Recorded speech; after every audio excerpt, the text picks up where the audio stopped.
Another simpleng ulam na naman ang gagawin nating malala for today's video. Let's G!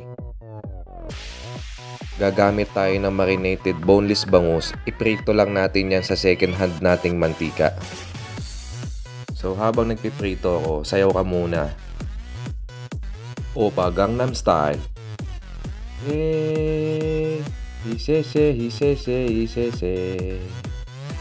Habang nagpiprito tayo, gawin na natin yung toppings natin. Yung the usual na sidings natin sa mga prito natin, this time gagawin natin siyang toppings.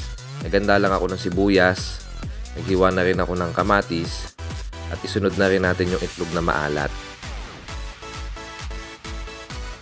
Tapos titimplahan lang din natin yan.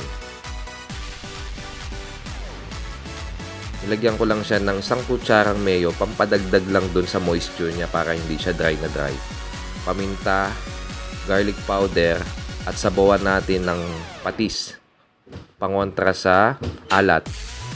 Imekis lang natin ng imekis yan hanggang mahalo. Ilagay na natin yung toppings natin.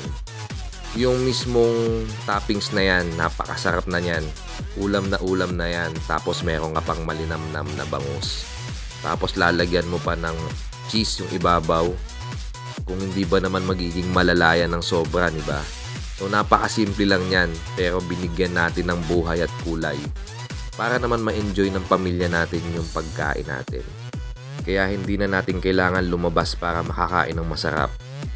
Alright. Hanggang dito na lang, ilabas na ang bahaw. Bye-bye!